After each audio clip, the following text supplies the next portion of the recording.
Assalamualaikum warahmatullahi wabarakatuh.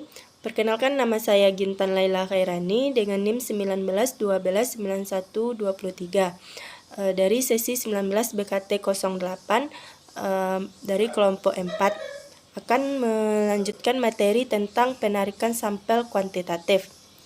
Pada bagian sebelumnya telah membahas tentang penelitian kualitatif, maka pada bagian ini akan dibahas tentang penelitian kuantitatif. Metode kuantitatif dinamakan metode tradisional karena metode ini sudah lama digunakan sebagai metode positivistik karena berlandasan pada filsafat positivisme. Metode ini juga disebut dengan metode discovery karena metode ini dapat ditemukan dan dikembangkan berbagai iptek baru, di mana data berupa penelitian berupa angka-angka dan analisis menggunakan statistik. Penelitian kuantitatif merupakan model penelitian yang bertujuan mengungkapkan fenomena lepas dari konteksnya. Penelitian kuantitatif sering memunculkan diri dalam model-model penelitian eksperimen dan non-eksperimen. Penelitian kuantitatif cenderung dalam setting atau lingkungan buatan, misalnya laboratorium.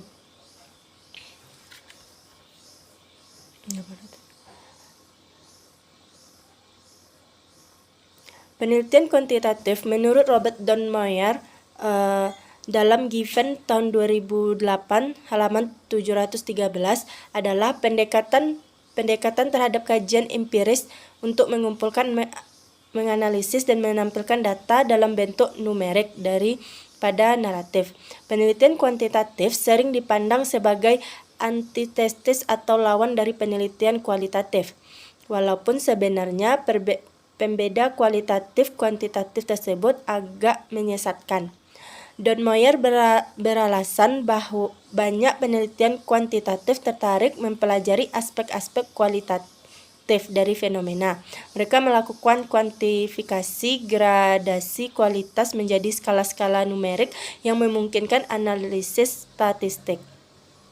Menurut Sugiono, metode penelitian kuantitatif dapat diartikan sebagai metode penelitian yang berlandaskan pada filsafat positivisme, digunakan meneliti pada populasi atau sampel tertentu. Teknik pengambilan sampel pada umumnya dilakukan secara random. Pengumpulan data menggunakan instrumen penelitian, analisis data bersifat kuantitatif atau statistik dengan tujuan untuk menguji hipotesis yang telah ditetapkan. Filsafat positivisme memandang realitas gejala atau fenomena itu dapat diklasifikasikan relatif tetap, konkret, teramati, terukur, dan hubungan gejala bersifat sebab akibat. Penelitian pada umumnya dilakukan pada populasi atau sampel tertentu yang representatif. Proses penelitian bersifat deduktif, di mana untuk menjawab rumusan masalah digunakan konsep atau teori sehingga dapat dirumuskan hipotesis. Hipotesis tersebut selanjutnya diuji melalui pengumpulan data lapangan. Untuk mengumpulkan data digunakan instrumen penelitian data yang telah terkumpul selanjutnya dianalisis secara kuantitatif dengan menggunakan statistik deskriptif atau inferensial sehingga dapat disimpulkan hipotesis yang telah dirumuskan terbukti atau tidak. Penelitian kuantitatif pada umumnya dilakukan pada sampel yang diambil secara random sehingga kesimpulan hasil penelitian dapat digeneralisasikan pada populasi di mana sampel tersebut diambil. Adapun karakteristik penelitian kuantitatif berdasarkan beberapa aspek dapat dilihat sebagai berikut. Pada aspek desain, karakteristik metode kuantitatif yaitu spesifik, jelas, dan terinci. Yang kedua, ditentukan secara mantap sejak awal. Yang ketiga, menjadi pegangan langkah demi langkah. Yang pada aspek tujuan yaitu menunjukkan hubungan antar variabel. Yang kedua, menguji teori. Yang ketiga, mencari generalisasi yang mempunyai nilai prediktif. Pada aspek teknik pengumpulan data, ciri karakteristiknya yaitu kuesioner, observasi, dan wawancara terstruktur. Pada aspek instrumen penelitian, karakteristiknya tes, angket, wawancara terstruktur, instrumen yang telah terstandar. Pada aspek data, karakteristik penelitian kuantitatif itu yaitu kuantitatif. Yang kedua, hasil pengukuran variabel yang dioperasionalkan dengan menggunakan instrumen. Pada aspek sampel atau sumber data, karakteristiknya yaitu yang pertama besar, yang kedua representatif, yang ketiga sedapat mungkin random, yang keempat ditentukan sejak awal. Pada aspek analisis, karakteristik yang pertama yaitu setelah selesai pengumpulan data, yang kedua deduktif, yang ketiga menggunakan statistik untuk menguji hipotesis. Pada aspek hubungan dengan responden, karakteristiknya yaitu dibuat berjarak, bahkan sering tanpa kontak supaya objektif. Yang kedua, kedudukan penelitian lebih tinggi dari responden. Yang ketiga, jangka pendek sampai hipotesis dapat dibuktikan. Yang selanjutnya yaitu pada aspek usulan desain. Terdapat karakteristik yang pertama luas dan rinci, yang kedua literatur yang berhubungan dengan langkah-langkah, yang keempat masalah dirumuskan dengan spesifik dan jelas, yang selanjutnya hipotesis dirumuskan dengan jelas, kemudian ditulis secara rinci sebelum terjun ke lapangan, singkat, umum, dan bersifat sementara. Pada aspek kapan penelitian dianggap selesai, yaitu setelah semua kegiatan yang dirancang dapat diselesaikan.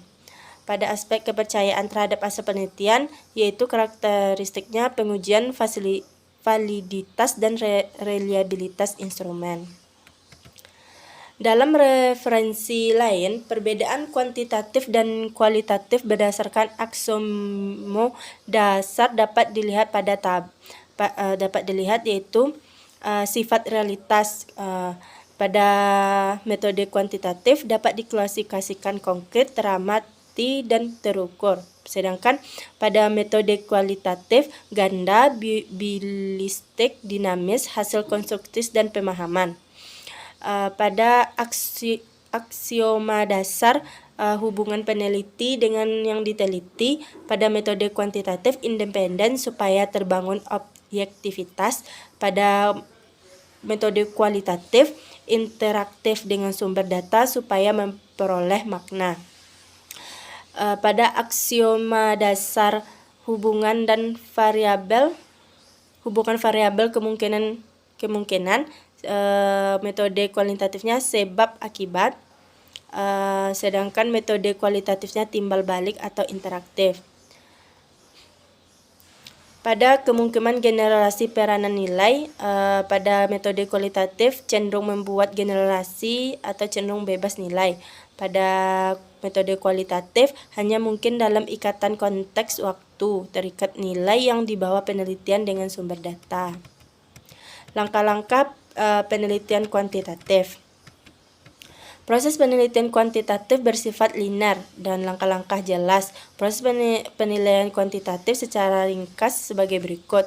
Yang pertama, merumuskan permasalahan.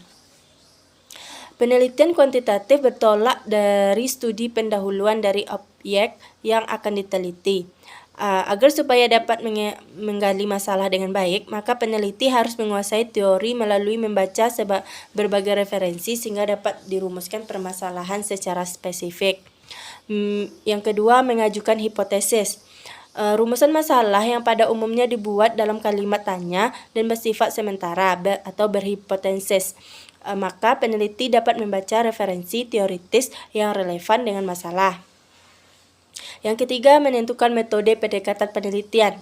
Untuk menguji hipotesis penelitian, dapat memilih metode atau strategi pendekatan desain yang sesuai dengan pertimbangan pemilihan metode. Diutamakan berdasarkan tingkat ketelitian data dan konsistensi yang diinginkan. Pertimbangan praktis adalah tersedianya dana, waktu, dan kemudahan lainnya.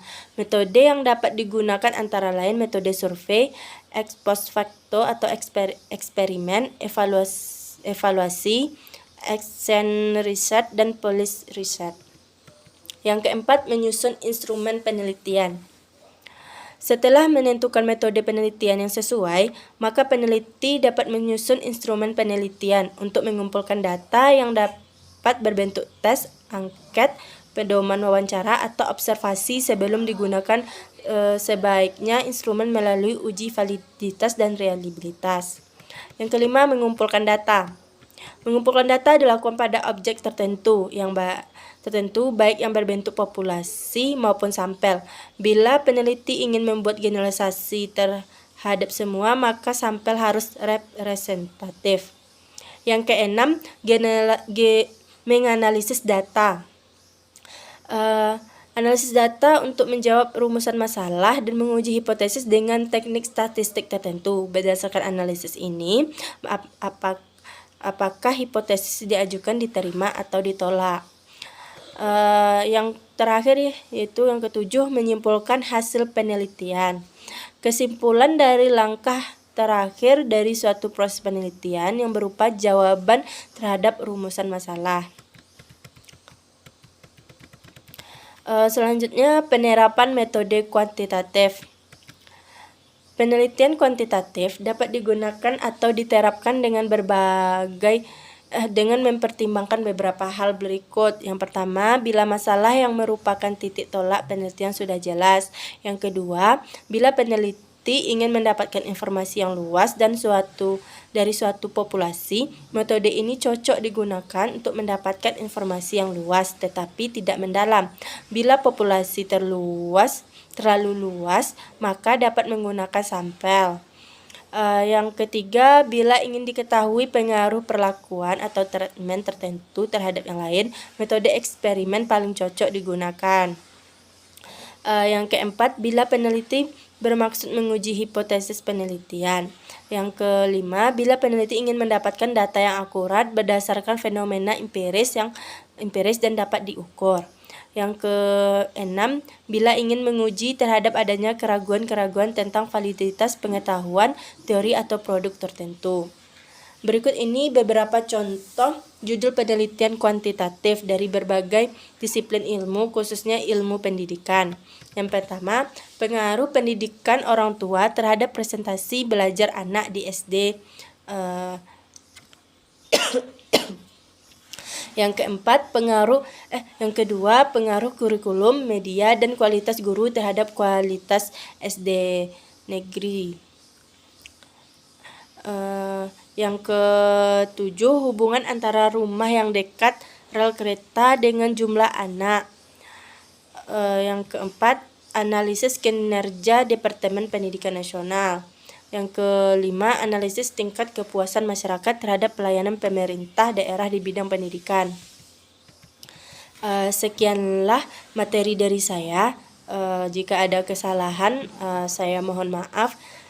Semoga bermanfaat bagi yang menonton video ini. Saya akhiri dengan Assalamualaikum warahmatullahi wabarakatuh.